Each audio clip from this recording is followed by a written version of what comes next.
last but not least, we have 1440 in partnership with SaneBox. Good morning! It's Thursday, August 6th, and it's been 75 years since an atomic bomb was dropped on Hiroshima, Japan. Have feedback? Let us know at blah blah blah. Need to know. Chicago schools go virtual. I really don't want to talk about schools. The nation's third largest school district announced yesterday it will begin the fall semester entirely online. So are places in Texas, as Chicago officials dropped a hybrid option that would have allowed students to return to in-person instruction 2 days a week. The decision leaves New York City as the only major school district still proceeding with plans to resume part-time in-person instruction, though Governor Andrew Cuomo is set to make a final decision this week. Policies on reopening schools vary widely state to state, from requiring in-person instruction to requiring fully virtual learning. Analysts also say the ability of parents to return to full-time work is closely linked with a stalling economy, and many may be forced to stop working entirely in the fall, a burden likely to disproportionately affect women. Separately, New York City will set up physical travel checkpoints at key bridges and tunnels to screen for incoming travelers from more than 30 high-risk states. Such visitors are expected to quarantine for 14 days. Officials say 20% of the city's new cases come from out-of-state travelers. And a large percentage of Texas's new cases come from illegal immigrants, illegal aliens. But we're not going to talk about that, are we? The U.S. has reported 4.82 million total cases, allegedly, as of this morning, with 158,256 alleged total deaths. 75 years since Little Boy. Today marks the 75th anniversary of the U.S. bombing of Hiroshima during World War II, the first time a nuclear weapon had been detonated in an act of war between two countries. The devastating impact was immediate. More than 70,000 were killed instantly, with some estimates placing the ultimate death toll near 200,000 when accounting for long-term effects of radiation poisoning. The 5-ton uranium bomb, dropped from the Enola Gay and nicknamed Little Boy, detonated at an altitude of 2,000 feet, with a force equivalent of 15 kilotons of TNT. Harrowing survivor accounts have described, with video, an apocalyptic scene, with those exposed to radiation dying amid flames and flattened buildings.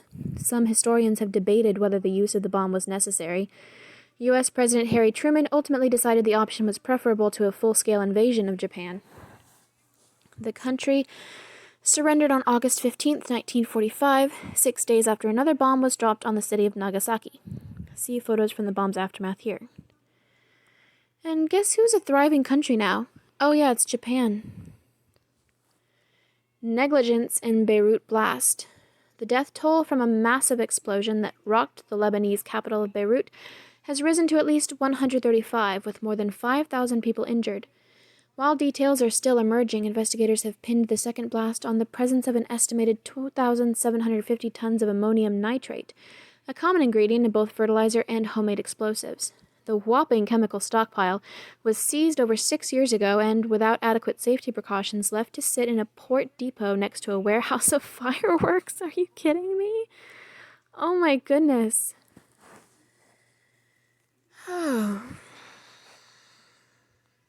Videos show an initial fire followed by a series of what appears to be fireworks, followed by the much larger explosion. It is unclear what started the original fire. The government placed all port officials involved in the security and storage of materials under house arrest yesterday, pending investigation.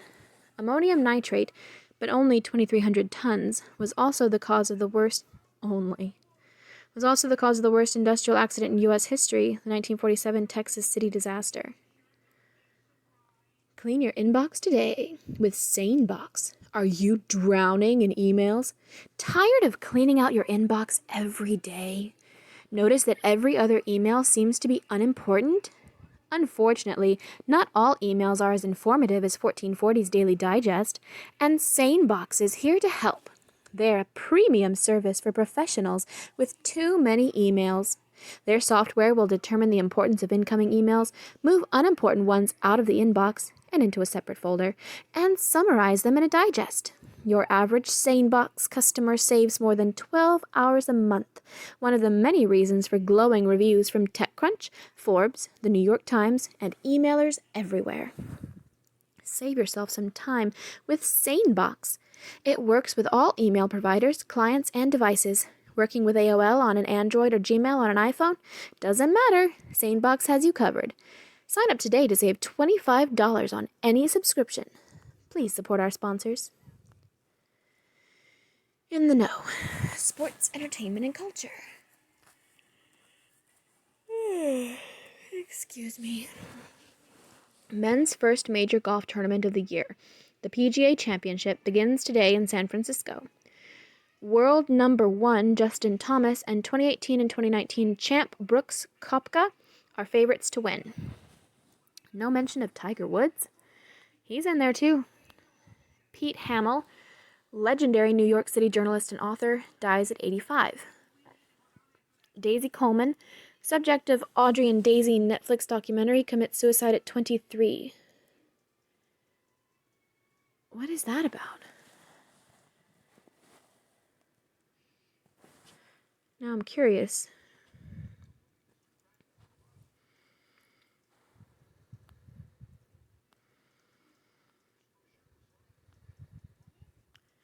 Coleman's body was found after her mother asked police to conduct a welfare check. Audrey and Daisy detailed Coleman and Audrey Potts' experiences with sexual assault and how their families coped with the trauma and subsequent rejection from Coleman's community. The movie, directed by Bonnie Cohen and John Schenk, premiered at the 2016 Sundance Film Festival.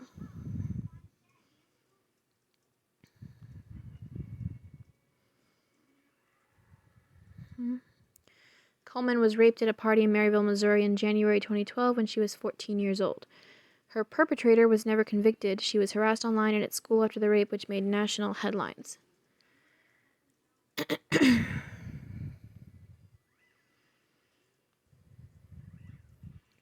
Well, that sucks.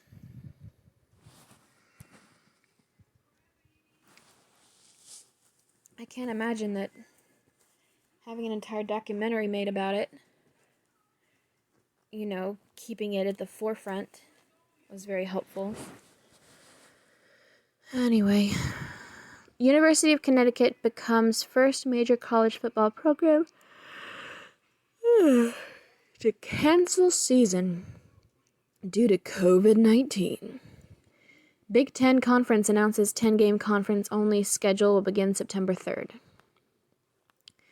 Science and technology. Satellite observations identify at least 11 new emperor penguin breeding sites, lifting estimates of the global population by 5% to 10%. Cool. Researchers discover a new method to efficiently convert carbon dioxide and water into liquid fuel. Process uses an electrocatalyst to produce ethanol used in gasoline, chemical manufacturing, and more. Cool. Facebook launches Instagram Reels in 50 countries, letting users upload 15-second videos. Feature is viewed as a direct competitor to TikTok. Yeah, let's keep that competition going. That's good. Good idea. Business and markets, brought to you by In the Wild. Rocket Companies, parent company of Quicken Loans, prices IPO below target range, raises $1.8 billion, valuing company at $36 billion. Shares to start trading tomorrow.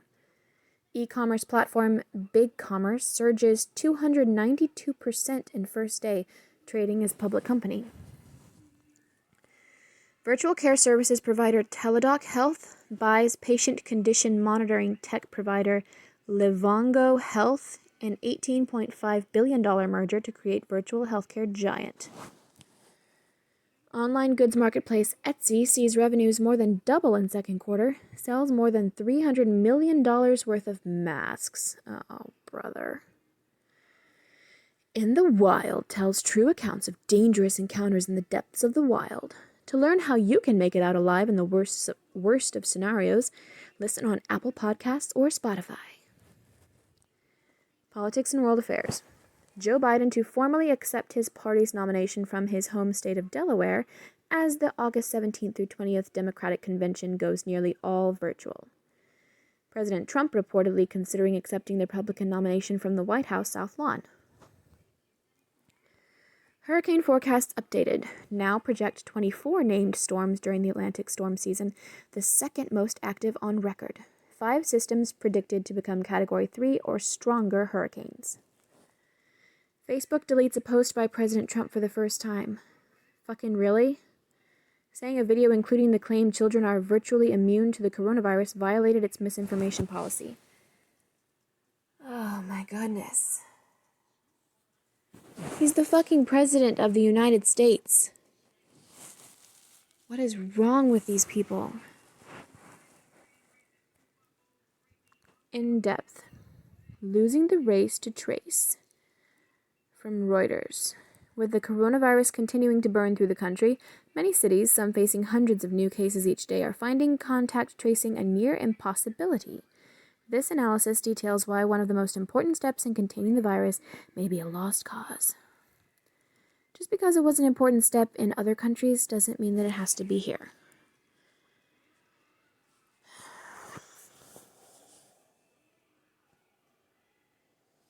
Like, I don't get why. Why is it always been about containing the virus? If you contain it, then it's always going to be there festering somewhere. Or you can achieve herd immunity. Just a thought. You know, I'm thinking about this president thing. I think public perception of the office of president has been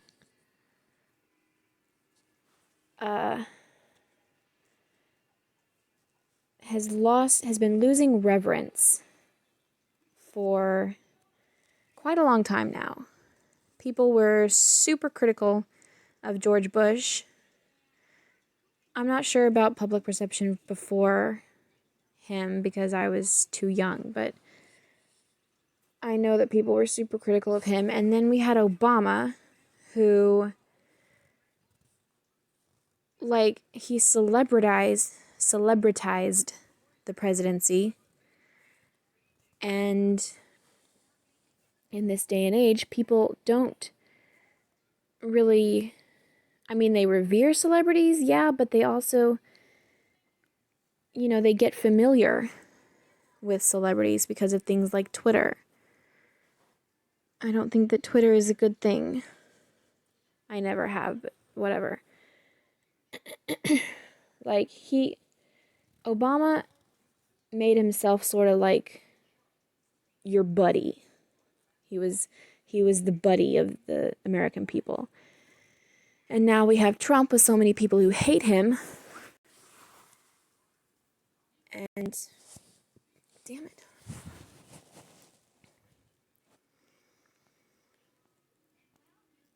And people just don't respect the office anymore.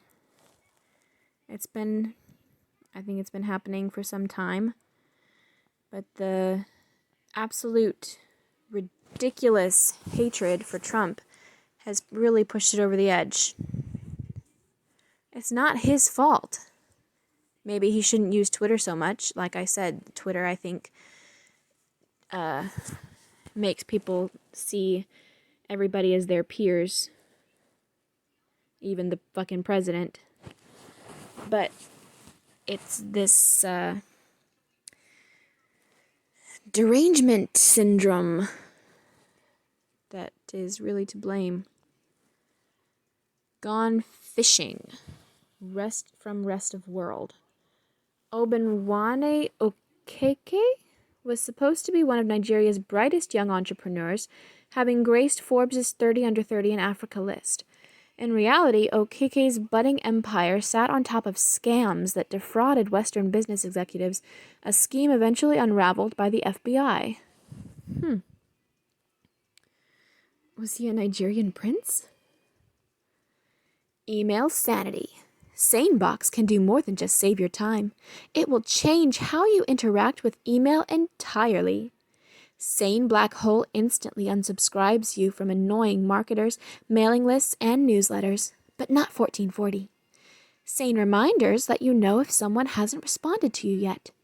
Sane Attachments automatically uploads attachments to Dropbox, Evernote, or other platforms, and so much more to enhance your email setup. Fall in love with email again. Sign up today for $25 off any subscription. Please support our sponsors, etc. After months of trying, U.S. scientists finally catch a murder hornet. We still have those? The Andean condor can fly for hours without flapping its wings. Must have a huge wingspan. Meet America's best high school poets. The history of U.S. counties in one animation. A hypnotizing artwork comprised of hundreds of separate symbols. YouTube star Jake Paul gets a visit from the FBI. Lost cat found by family after 12 years. You sure it's the same cat? While this detained drug smuggling cat broke out of prison. Clickbait.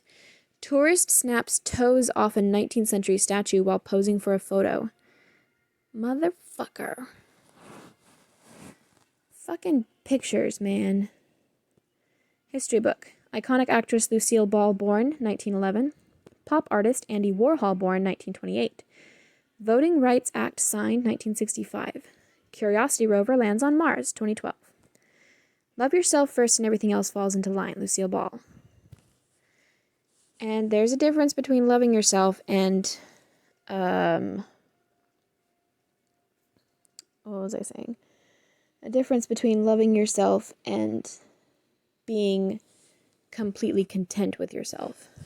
Accepting yourself for who you are. You can love yourself, and if you really do love yourself, then you should want to improve yourself. There's a decided lack of desire for self-improvement in today's society. It's all about accepting yourself and demanding acceptance from everybody else. When there are always things you can improve because nobody is perfect. Anyway, that's all for today. Thank you, and good night.